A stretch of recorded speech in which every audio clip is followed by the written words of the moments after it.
Welcome to One Bills Lite, the just add water version of One Bills Live, where we give you instant access to Bills news, challenge your football knowledge, and ask our one burning question. We'll also speak with former NFL pass rusher for the Cowboys and Broncos, DeMarcus Ware, about what's happened to all the sack artists. It's all coming at you right now.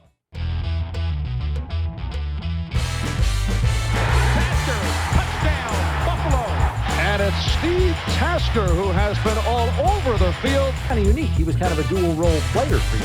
Steve! A balloon. Steve! A blimp? We're not even in the stratosphere of normalcy. Hello, everybody. Welcome to One Bills Lite on Super Bowl week. Chris Brown along with Steve Tasker. It's the culmination of the NFL season on Sunday, as Steve and I have discussed on our daily show, One Bills Live. It's a premium matchup of quarterback talents, one that we expect won't disappoint. Yeah, there's a lot riding on this for these two guys individually because of the other guy. If Tom Brady beats Pat Mahomes at this point in his career when he's right? Tom Brady, he'll have his own Hall of Fame. Yes. He'll be in a pantheon all by himself. Right. I mean, he is it puts him in a spot nobody else has gone to. Because I'll tell you this game I anticipate will test Tom Brady's ability to be money and be the guy that makes the difference. At 43, Mahomes is going to put pressure on that offense of the Bucs for them to produce points, and it's going to be up to Brady to make it happen. Certainly he's got weapons. They're a great team. They're going to be able to do that. But Brady's going to have to make some throws. He's going to have to pull it off. If he can do that against this guy, at this point of this guy's career, when he's at, like, you would think the height, Tom Brady is going to be tested for alien blood, right? Because he's not of this world. Really isn't. I'm just going to say this. There have been too many times where I've had to remind myself, in these kinds of spots, don't bet against Tom Brady, right? How many times have you had to remind yourself of that over the last 10 years? I've had to probably do it like 4 or 5 times. And where in the aftermath I said, he's 38. He's never going to be able to do it. Why the hell did I doubt Tom Brady in a spot like that?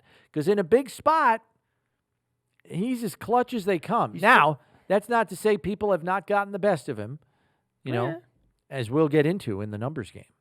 But still, more often than not, the guy is clutch. I mean, he comes up money in tough spots, tough situations. And as we mentioned on the One Bills Live show this week, Steve, he emptied his house. Yeah. Giselle and the kids, get out. I need to be in solitary confinement for the next 12 days preparing for the Super Bowl. That's what he did at the Jeter Mansion where he's living this year. He's in the listen, not including this Super Bowl, in the ones, but the 6 Super Bowls before this, Brady won 3 of them. From the time he was 37 on, when you started thinking, okay, he's done. He won 3 Super Bowls. Yeah. Including one that included a 25-point comeback. Yeah. So it's easy to say, Pat Mahomes is all this. Listen, he is going against the GOAT. And it's not even close. It's not even close. Let's flip it around, though, Steve, because some view this as a potential passing of the torch type Super Bowl if the Chiefs should, in fact, beat the Bucs with Brady passing the torch as the preeminent quarterback of the league to Mahomes. If Mahomes and the Chiefs win, it would be back-to-back Super Bowls. They'd be the 8th team to ever do that in league history. So do you see it that way? Would you see it as a passing of the torch?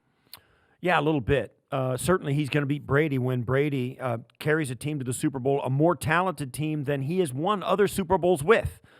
A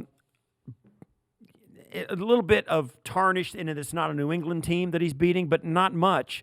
Mahomes will have put together a run where, say, for instance, they do win. He is the MVP, 2 Super Bowl MVPs, a league MVP, 2 straight Super Bowl appearances, 3 straight conference championship appearances, all in the 3 years that he has been a starter for the team.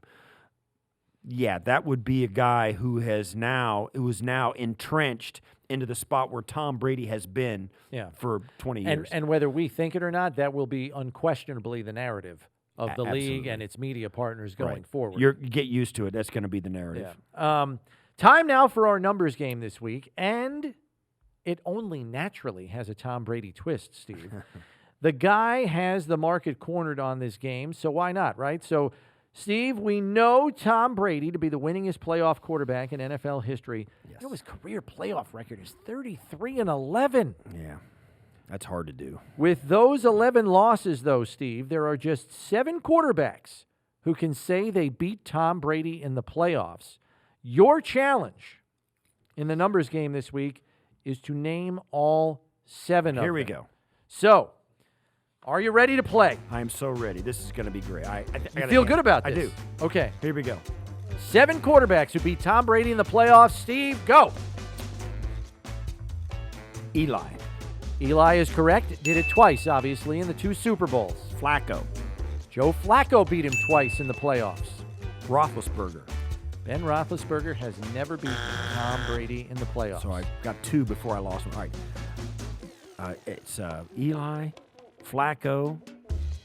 I'm going to say, now it's getting thin. No, it's not. There's Is a it? big name out there that Is you it? haven't said yet. Oh, is it AFC. Is it Mahomes? Didn't beat him, right? When he was in New England? No. No, he beat them. He is not on this list. If he wins on Sunday, he will be the 8th. Who's the other big name in the No longer playing. AFC? Rivers. No, Not Phillip Rivers. in the playoffs. AFC guy. He has beaten Tom Brady more than anyone else. He has done it 3 times in the playoffs. Really? Who would it be? Well, I got to go down the list. Got to think of his arch nemesis right at the Oh, quarterback. Peyton. Peyton Manning. 3 times. Yes. Right, so that's 3 of the guys. 3 of the guys accounting for 7 of the 11 losses. Yeah. So now the next The 4 last 4 guys only one-offs. beat him once. One-offs. Okay, here we go. Let's say Mark Sanchez. Really good job, Steve. Can't wait. That was the Bart Scott can't wait post-game interview. Yeah, okay. Mark Sanchez of the Jets. Yes. I will say, I believe that was 2009, that game. 3 guys left. let's go. Let's see. AFC. Well, it could be Super Bowls too. That is correct. Could be. Russell Wilson. Not Russell He got Wilson. beat by him. He got beat. It's got to be Super Bowl guys. So I will I'm give gonna you say one hint, okay? Your one hint Eli's. of the remaining 3 guys.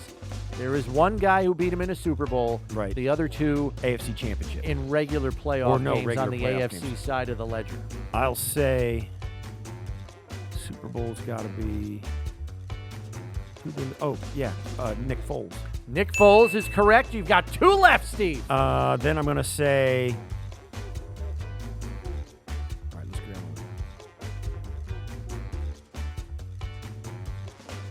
One is very recent.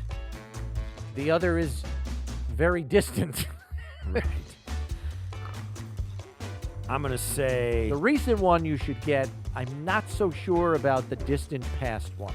Yeah, I can see that. That'd be an old guy like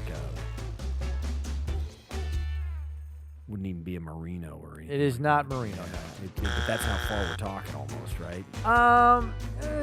No, not quite. Mark Brunell. It is not Mark Brunell. Kurt Warner. Not I don't Kurt even know. Now Warner. I'm throwing names out. Kurt Warner lost to Tom Brady. Right. There are no more Super Bowl guys. Right. So this is all AFC AFC playoffs. guys.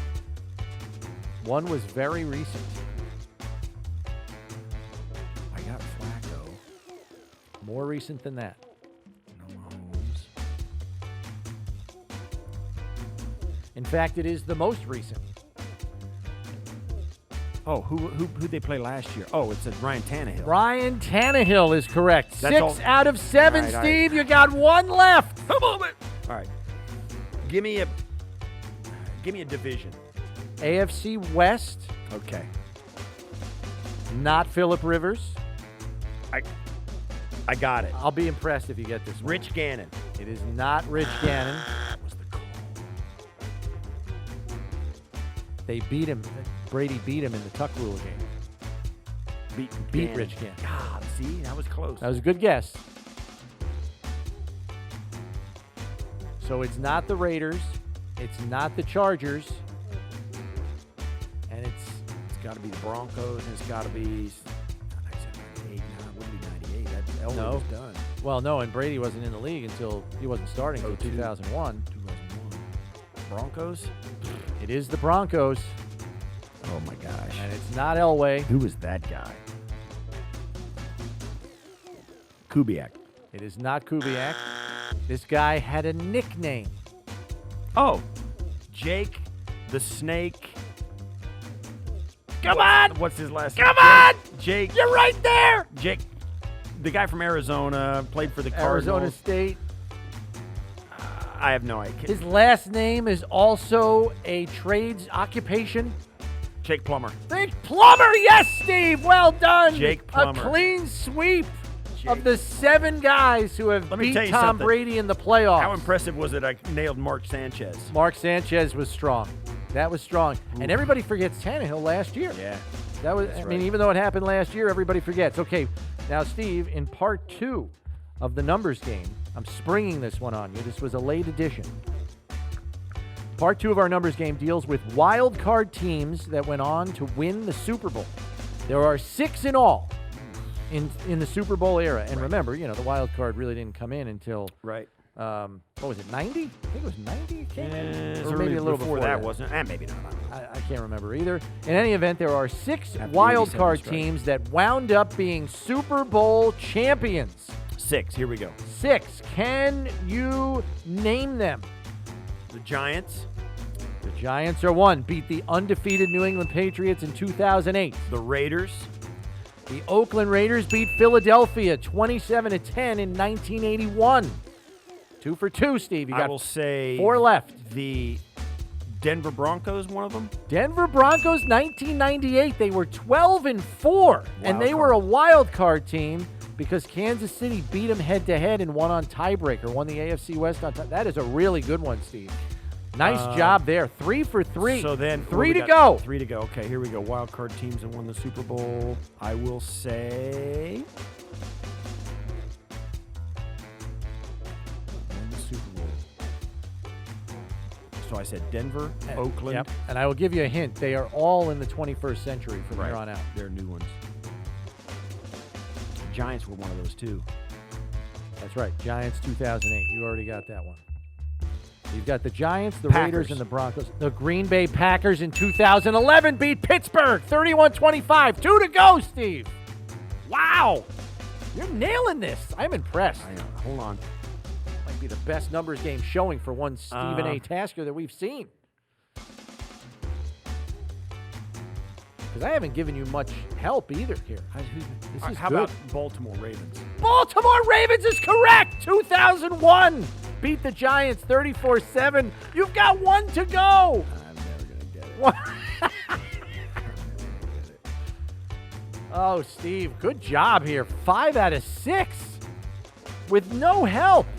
What was the first earliest one we said? Oakland Raiders, 1981. I know, but in the Denver 20th Broncos, century, 1998. was it Tampa Bay when they won a beat? When Not they beat, Tampa Bay, okay. no. They were too good. So I'm going to tell you, it's between these 2 teams that you've guessed already. Okay, it's between the 2001 Baltimore Ravens and I the just asked you the Baltimore Ravens. No, I gave that to you. Yeah, that was okay, correct. right, okay. I said the last one that you're missing Oh, is between the 2001 Baltimore Ravens Super Bowl and it's between the 2008 Giants Super Bowl. So it's it's somewhere between between those two. 01 and 08.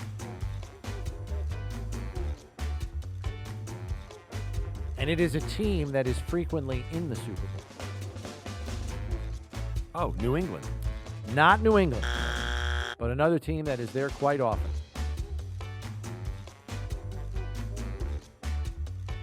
Indianapolis. Not Indianapolis.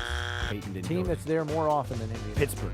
Pittsburgh Steelers 2006 beat Seattle 21-10 in Super Bowl 40. A clean sweep for Steve in the numbers game. Wow. Clean wasn't that clean. I mean, well, it was as good as I've searching seen a little from at you. the end, I'll admit. It's very limited assistance there. So nice job, Steve, on the numbers game this week. You're getting good at this game now. That was It only took, 13, 14 episodes. I'm just messing with you. Time now for our sit-down with former NFL pass rusher DeMarcus Ware, who enjoyed a 12-year playing career that included 138.5 sacks.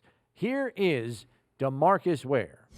Our next guest, DeMarcus Ware, walked off the field a Super Bowl champion, chose not to retire quietly, but rather to focus his energy on helping to make everyone in America's day a better day by making that day a healthier day, a first-year eligible Hall of Famer to be next January, a 9-time Pro Bowler, former Denver Bronco and Dallas Cowboy. His mission now is to encourage everyone in the country to learn more about his new state-of-the-art fitness app, Driven to Win. DeMarcus Ware, welcome. Chris Brown, Steve Tasker here with you. Thanks for making some time with us, guy. How you doing?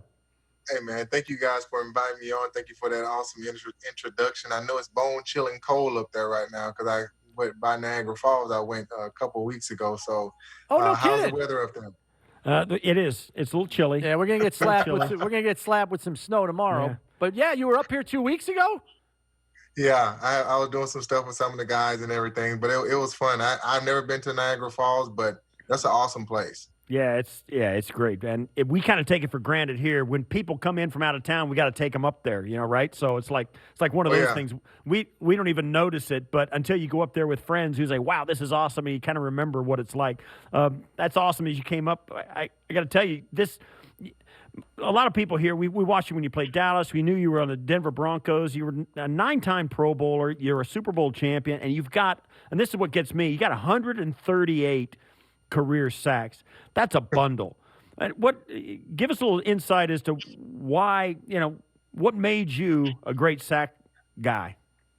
You know what, man? I was probably the biggest chameleon out there. I mean, learning from Reggie White, what he did, learning from Michael Strahan, and looking at, a Bruce Smith. So a lot of guys, they don't know how to sharpen their toolboxes at the, during the off season. So I just learned everything from any of the pass rushers, and then I'll add it to my repertoire, right?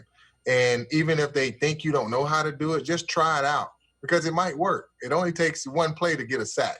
So being able to, like I said, get the toolbox ready in the offseason with the OTAs, mini camps, and training camps every single year, reinventing myself, that's what, made me one of those guys that was able to get so many sacks. You also are one of the few guys around who watched a team switch quarterbacks and go to a Super Bowl. The Tampa Bay Buccaneers certainly are doing it this year with Tom Brady. And you did it with Peyton Manning with the Denver Broncos. You came in, you won Super Bowl 50. Tell us a little bit what that was like to have a guy with the chops that Peyton Manning had when he came to the Broncos and what the Buc players must be going through with Tom Brady.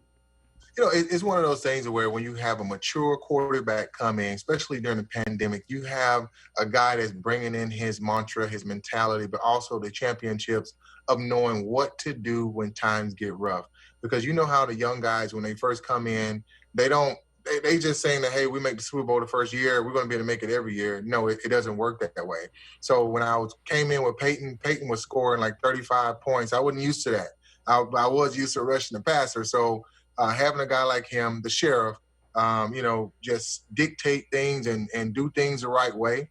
And now Tom Brady going from the Patriots all the way to Tampa Bay, right? And first of all, the defense was already good before he even got there. Now he had somebody that can throw the football, to some of those guys. It's just a cool thing to see. People didn't think that he was going to be able to do it. But guess what? That dude is in the Super Bowl, and I think this is like the 50th one for him.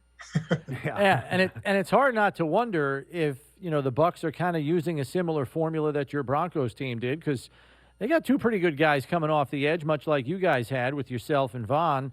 One of them being one of your former teammates, I think, right? Didn't you guys cross over a little bit right as Shaq was coming up? Yeah. Yeah. So how much credit you want to take for Shaq's success rushing the passer? He didn't get to 20 sacks in a season, but he had 19. I told Shaq that he owes me some money because he came here and he stole some of my moves, and now he's the big time guy down there and with the Bucs.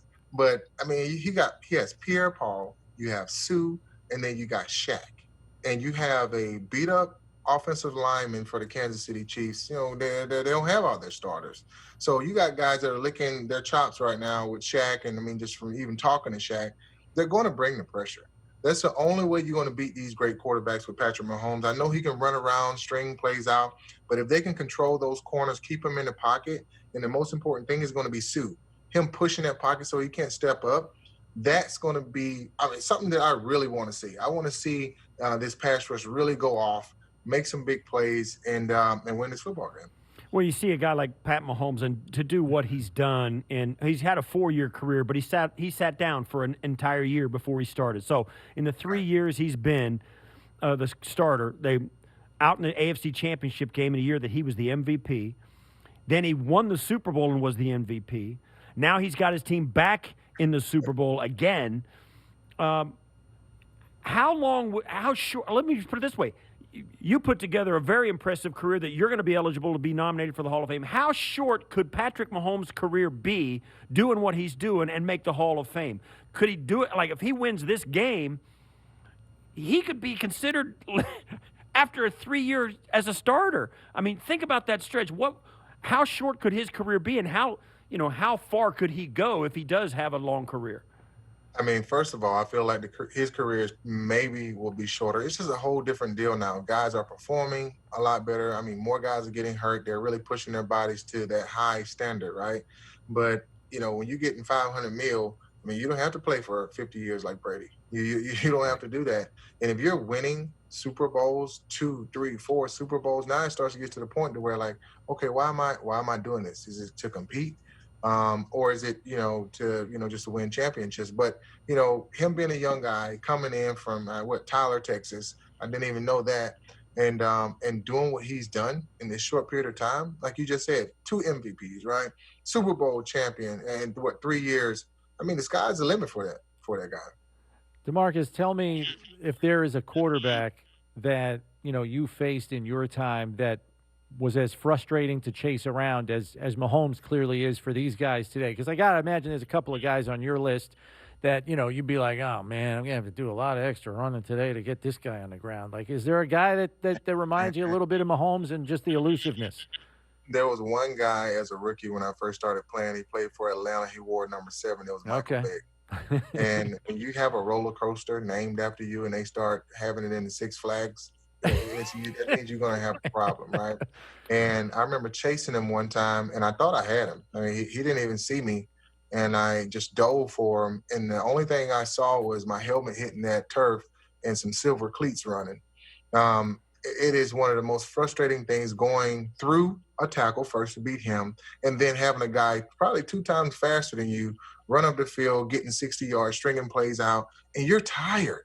That's the thing. Like, I got to tussle with this 360-pound dude, and then I have to chase you. I don't want to do that. Right. And so now with Patrick Mahomes back there, that's what he can do. He can string those plays out, get the defensive line tired. They're not going to be rushing the passer, because if he can actually – now I know that he has a beat-up offensive line, but if he can get that defensive line tired, he's going to be effective. They're going to stop rushing. So – I'm waiting to see what he's going to do, because I know they're going to be bringing the heat from what I hear. Yeah, and I would agree with that. What about the position itself? I mean, you chased a ton of quarterbacks, all the way from Mike Vick all the way up through the rest of your career. 9 Pro Bowls. You saw a bunch of them, even played with a bunch of them in the Pro Bowl. You get a chance to rub up against all those guys. Yeah. Has the position changed? Because we got guys, Lamar Jackson has changed it. Deshaun Watson has changed it. Josh Allen. And now we got Joe Burrow and Justin Herbert coming in.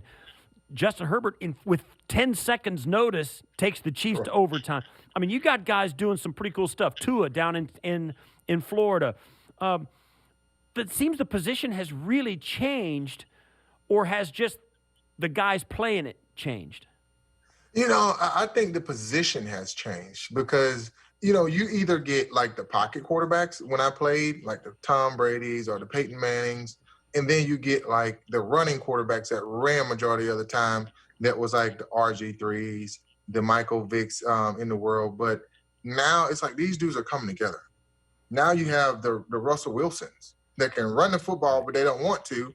They're going to string plays out, but they can throw that football. The Aaron Rodgers, right? The Allens, like, you know, I remember coming to a game up there in Buffalo and commentating one of the games, and I was like, that dude is fast. Like, I was surprised to see it doesn't matter anymore when it comes to, especially the young guys come in. All of them have speed. You don't see one quarterback that's coming in the league now that does not have speed that they can run, but they also can throw the football now. And so they're adding both of those things together, and you get the ultimate quarterback. I know, DeMarcus, we're running short on time here because you got a busy day, so I don't want to let you go without giving you a chance to just talk about this fitness app you got going on, Driven to Win, or D2W for short. Is this like having a personal trainer like right on your phone? I mean, tell me how this works. Yeah, man, it's like having the ultimate personal trainer right in your pocket. I built software all my life, and people didn't know that when I played football, but now I get an opportunity to build this awesome augmented reality fitness app where if you're at home, sitting at home, you can prop your phone up and it'll project me right there in front of you and show you how to do the exercises, or if you're in the gym.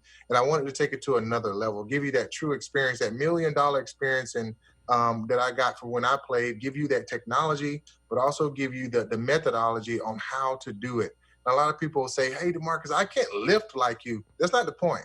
I want for you to have the ultimate motivator, where I was a captain for 12 years for the Denver Broncos and Dallas Cowboys, add both of those two together. And now you have somebody pushing you to build the best you. Even if you're at home, I got at-home workouts in there. They're pretty challenging because I want to make sure you're challenged, but also the gym workouts too as well once the gyms open back up during the pandemic. And I'm just trying to create change, not from inside of just the stadium anymore, but outside of the stadium in the weight room, and lead you to an awesome, fitter life. So are you almost like a hologram, like in the room with the guy? Like, Yeah, is that what it's like? Yeah. Look, the app is free. You just go to the App Store, type in D2W or Driven to Win, and you'll see that once you just project your phone right here, boom, it is right there in front of you, telling you your tempos, how much weight, because you have to go through like a questionnaire, and it grows with you too because it has machine learning. So with the machine learning, like, yeah, you might start off with 5 pounds. It'll tell you, okay, well, you need this much rest, you need to use this much weight, and you need to do it at this tempo. So it has someone that's there with you. So it's not intimidating anymore to get out there and start working. Wow. Congratulations man. on that, DeMarcus. That's awesome, Thank man. you guys We wish so you all much. the Thank best with it. Thanks so much for coming on with us. Thanks for inviting me on. All right, good conversation there with DeMarcus Ware, always trying to bring you the best and the brightest from the NFL world here on One Bills Lite. Steve, I asked DeMarcus, well, I didn't really get to ask him, but we discussed on One Bills Live, I know, about how there aren't a whole lot of guys that rack up 20-sack seasons. There have only been 11 or 12, I think, was the number we came up with. Right. And you look at double-digit sack leaders, and the number was down from 15 in 2019, double-digit guys with double-digit sacks, 15 players in 2019, only 10 this past season. How much do you attribute the lack of an offseason for defensive players to practice and even play in preseason games at game speed to get ready for this season? Do you think that had an impact on the number of double-digit sack guys in the league? I think it was a small impact. Small impact. I think the big impact is the style of offenses NFL teams run these days. Get it out quick. Get it out quick, and timing routes, and spread the field. The defense is thinner. The bigger the windows, they're spreading the field. They're spreading the field sideline to sideline, from the line of scrimmage all the way to the back of the end zone. They're stretching it every time, and quarterbacks are getting better and better, and offensive coordinators are getting better and better at giving quarterbacks options fast. And I think that has more to do with it. I think it's just more difficult to sack the guys now because of the coordinators giving them options very quick and getting the ball out. Now, Shaq Barrett had 19 sacks 2 years ago. Came really close to getting 20. Mm-hmm. I wonder if we have a stretch here where we don't see a 20-sack guy for some time. Yeah, I think so. I think he might. I think the game will have to evolve a little further offensively and maybe swing back towards the middle of the road. I think when the quarterbacks are able to, when they're smart enough to make good decisions, it's hard to get there. But I think until the league gets away from being so pass happy, if indeed they ever do, you're not going to see a 20 sack guy. Not to mention the fact that more quarterbacks in this league are mobile than ever, and every one of them that are coming in to a large degree are mobile. I know Mac Jones from Alabama is more of a pocket guy, but the vast majority, I mean, Trevor Lawrence, Justin Fields, I mean, the vast majority of quarterbacks that come into the league can all move around. You heard DeMarcus say it in the interview. He said, he said the guy that Patrick Mahomes reminds him of the most that's just a headache to run around and chase all day was Michael Vick. How many Michael Vicks were in the league 10, 15 years ago? Like 3? Maybe? Well, I mean, nobody was like Vick, but mobile guys. 3 or 4. Think about this, too. Now there's like 12 or Think 15. about this, too. If a team does get a lot of sacks, it's a team thing. Like Pittsburgh Steelers did this year and other teams who put pressure on. It's rare that an offense doesn't have an answer for a guy. A J.J. Watt back in the early 2000 teens, in 12, 13, 14, when J.J. Watt was crushing teams didn't have an answer for him because he was so hard to match up with. Now, teams kind of have answers for those guys. They'll keep a guy in. They'll double team the guy. They'll find him wherever he is, and the quarterbacks are better at getting 2 hats on him, that kind of thing. If you're getting pressure now, they're still going to get teams that get sacks, but they're going to do it with this guy will have 8, this guy will have 7, this guy will have 10, this guy will have 9. You know what I'm saying? You won't have one guy that gets 20. You'll still have teams that get pressure, but it'll be spread out. And they'll do it by fooling the quarterback into a bad protection, and they'll bring a guy out of the secondary. They won't have one guy that's like an Aaron Donald who's going to get, like he 20 and a half. He's the last guy to have over 20. He sacked Josh 4 times this last year. They had struggled with him. And that's with Josh, a guy who's running around. Yeah. There's still guys out there, but when you see a guy do that, teams just say, listen, everything starts with where 99 is for the Rams. So with that in mind, Steve, we go to our one burning question. Do you believe it is reasonable to assume that Buffalo's sack production, which finished 15th in the league in 2020 with 38 sacks, will rebound in 2021 if there is a regular offseason and preseason? I know you said it was a small impact on the year this year. Right. Or do you believe they need to get a quality pass rusher off the edge to improve the production? And the reason I ask that is because it seemed readily apparent in the season wrap-up press conference by Sean McDermott. He said we have to get back to our core philosophy defensively, which is getting pressure with our front 4. Right. This year, Leslie Frazier, as you know, Steve, he had to dial up a ton of blitz packages where often it was DBs coming off the edge because they could get to the quarterback faster based on speed and coming free. Extra men had to get there. They couldn't do it with the front 4 this year. Do they need a quality pass rusher off the edge to improve the production? Yes, I think so. I think you get better with better players, and you need guys that can win all the time against a one-on-one matchup, and it better be a 1.5 to a 2 matchup where a guy gets chipped, then you got a chance maybe to get a handle on him as an offensive tackle. If you don't chip that guy, that tackle is not going to be able to hold up long enough for you to throw the football. And certainly if it's a double team, the guys, you got a chance against the guy all day. That you got to have some guys like that, and I don't think the Bills have enough of those guys to go around. And I think you need somebody on the other side of Jerry Hughes, and Jerry Hughes cannot continue to be the focus of the pass protection for your opponents all the time because they're neutralizing him far too often. Maybe if you get him some help, maybe if Ed Oliver takes another step forward this year. But good players make you better. Right. Great players make you better, and the Bills certainly need that up front with their core philosophy of defense. And I agree with you. The problem here is they are heavily invested across the board on the defensive line with Mario Addison, who next year carries a cap figure of 10.1, Jerry Hughes, cap figure of 9.45, Quentin Jefferson, cap figure of 8, even Vernon Butler, Steve, cap figure of $7.8 million, and then Star Lotulelei comes back after opting out last year, cap figure of 7.6. I mean, these are 5 guys in the top 12 on the team in cap figure. How in the world, even at a discounted price in what's expected to be a buyer's market due to a restrictive cap, do they add at the position without subtracting? They probably have to make a subtraction somewhere, right? I think they do. Maybe two. And that's already with Trent Murphy coming off the books.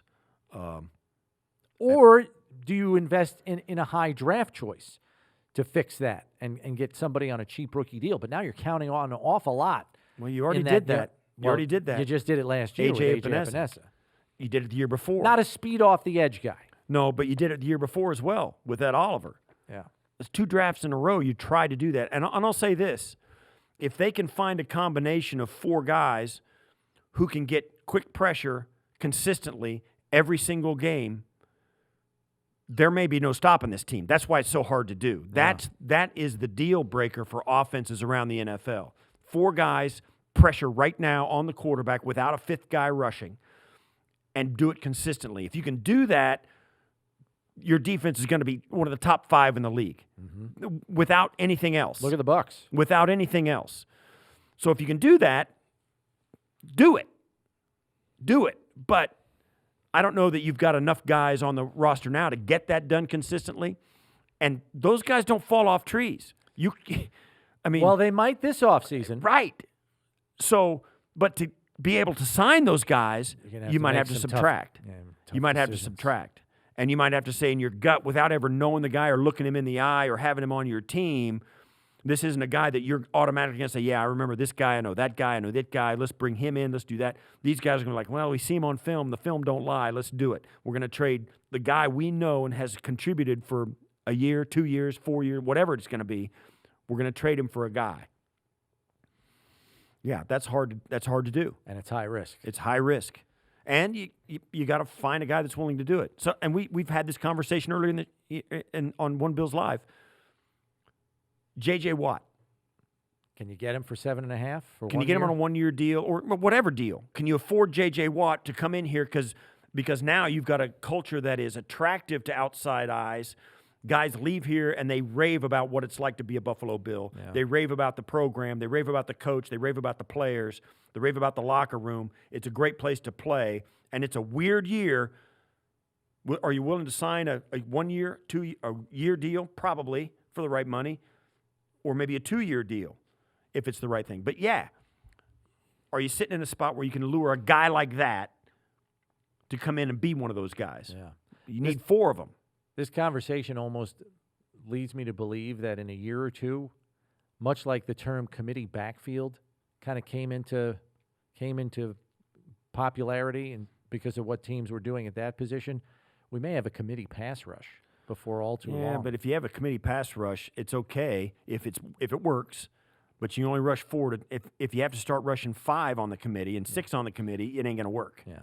Too many cooks in the kitchen then. And here's the thing, not enough people covering. They have been very committed to the rotation of those 8 guys. 4 guys in, 4 guys out. And then here we go. 2 guys in, 2 guys out, 2 more guys in, 2 more. They run 8 guys through heavy that rotation. In order to get a pass rush like they're talking about, they may only have 4 guys they can count on. Pay those guys the money for the 8. And then pray they stay healthy. And then the other 4 guys can just be throw-ins. Yeah, pace them properly with the reserve guys. Can you do that? I don't know. I don't know if you can. And that's the great conundrum of this offseason. And then do they stay healthy? Well, and that's the other thing, because if you're playing them more, the odds go up that they're not going to stay healthy for 16 games. Right. It's really a fascinating riddle that Brandon Beane and Sean McDermott are going to need to solve this off season. That's all the time we have for this episode of One Bills Lite. We remind you to hit the subscribe button so you know each time a new episode of this fine show drops. And remember, when there isn't enough time for One Bills Live Monday to Friday, there's always time for One Bills Lite. For Steve Tasker, I'm Chris Brown. We'll catch you next week, everybody.